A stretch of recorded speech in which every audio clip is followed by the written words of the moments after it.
श्रावण मासी हर्ष मानसी हिरवळ दाटे चोहीकडे क्षणात येते सरसर शिरवे क्षणात फिरुनी ऊन पडे. नमस्कार, मी प्रीती. आजच्या या व्हिडिओमध्ये तुम्हा सगळ्यांचं स्वागत करते. श्रावण सुरू झालाय आणि आम्ही आमच्या श्रावणाची सुरुवात कशी केली आहे हे या व्हिडिओमध्ये मी सांगणारच आहे. पण शिवाय श्रावणात शिवपुराण वाचल्याने किंवा व्रत केल्याने काय पुण्य मिळू शकतं, या संपूर्ण गोष्टींची माहिती मी या व्हिडिओमध्ये देणार आहे. तर तुम्ही माझा हा व्हिडिओ शेवटपर्यंत नक्की बघा. आणि जर तुम्ही माझ्या चॅनेलवर नवीन असाल तर मला लाईक, शेअर आणि सबस्क्राईब करायला विसरू नका. शिवाय माझ्या फेसबुक पेजला सुद्धा फॉलो करायला विसरू नका. तर चला सुरुवात करूयात.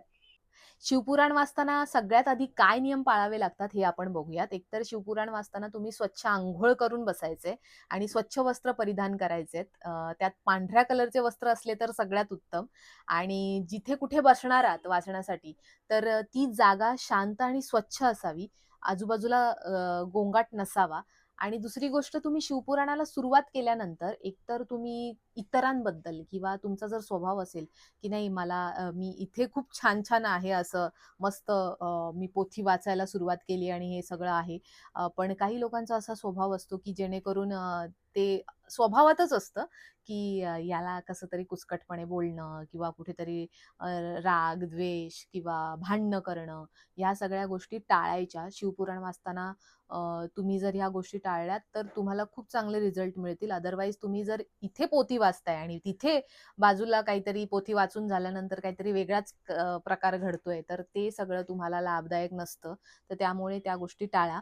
आणि सगळ्यात महत्त्वाचं म्हणजे शिवपुराण वाचायला सुरुवात कधी करायची, तर शिवपुराण वाचायला सुरुवात तुम्ही श्रावणातल्या सोमवारी करू शकता किंवा महाशिवरात्रीला करू शकता.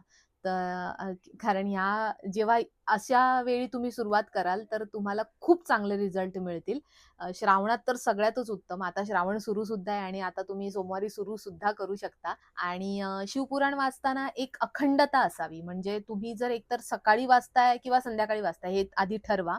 आणि त्या वेळेतच वाचायला लागतं. म्हणजे आता जर तुम्ही सकाळी 5 वाजता बसताय आणि संध्याकाळी जर 7 वाजता बसताय, तर मग ते तुम्ही ठरवा की मला 5 वाजता बसायचंय की 7 वाजता बसायचं. आणि एक वेळ तुम्ही बसताय तर मग ते अ, किती वेळ बसताय हे पण महत्वाचं. दिवसातना किती वेळ बसताय, म्हणजे 2 वेळ बसायचं नाहीये तुम्हाला, एकच वेळ बसायचंय, बट ते किती वेळ बसताय हे महत्वाचं. आणि सेम टायमिंगला तुम्हाला बसावं लागतं ते वाचायला.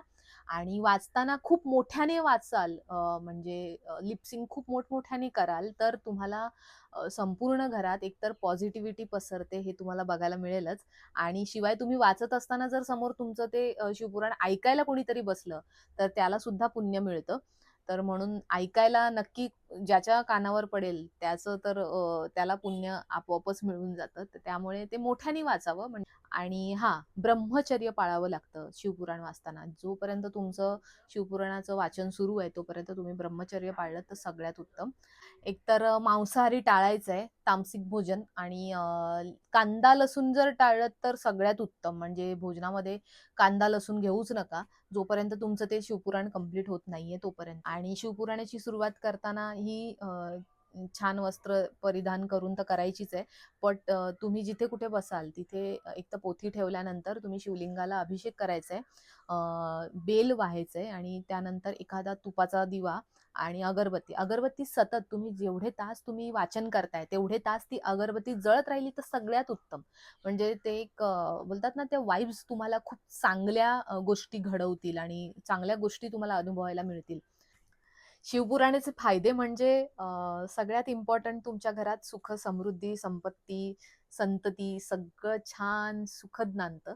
आणि दुसरी गोष्ट, मोक्षाची प्राप्ती होते.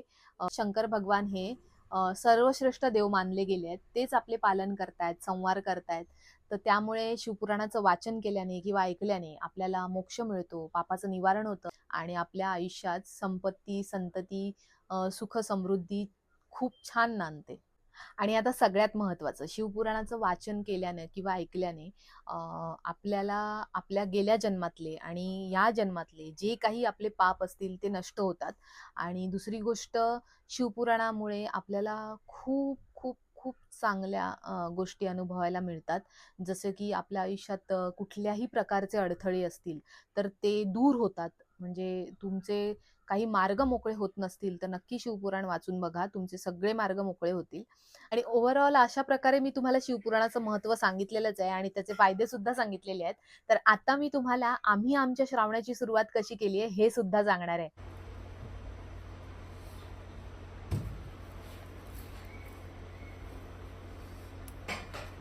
एक चाफ्याचा फूल घेऊन एक चाफ्याचा फूल दे.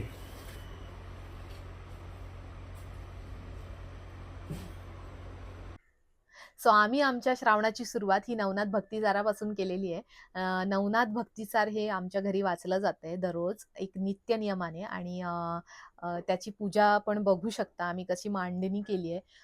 ते विडे आणि त्यानंतर कलश आणि ते सगळ्या गोष्टी फोटो आम्ही ठेवलाय नवनाथांचा आणि ह्या सगळ्या गोष्टी करतोय आणि दुसरी गोष्ट रोज हे वाचन सुरू करण्याच्या पूर्वी आम्ही एक आरती सुद्धा आमच्याकडे होते पद्धतशीर. जय देव जय दुर्गे दुर्लभाई दुर्गे संसारी अनाथनाथे अंबे करुणावितारी वारी वारी जन्माची दत्त हादाना सिंधुनी अंकार त्रैलोक्या राणा नेती नेती शब्दमये हनुमाना सुरवर मुनिजन योगी समाधी ध्याना. आधी आमच्याकडे आरती घेतली जाते आणि मग ते छान असं त्याचं धूप करून मग आमच्याकडे पोथी वाचन सुरू करतात. सो अशा सगळ्या गोष्टी आम्ही करतोय फॉलो. आमचा श्रावण खूप छान आणि मस्त मजेशीर चाललाय. अशा सगळ्या गोष्टी मी पुढे काय काय घडतील त्या सांगतच राहीन. सो तुम्ही तुमचा श्रावण कसा घालवणार आहात आणि काय काय करताय किंवा काय केलंय आता ते सुद्धा मला सांगा. मला नक्की आवडेल ऐकायला. आणि मला कमेंट बॉक्समध्ये नक्की कळवा की तुम्हाला शिवपुराणाचे काय शिवपुराण वाचल्याने काय अनुभव येतात. तर भेटूयात पुढच्या व्हिडिओमध्ये. चला तर मग.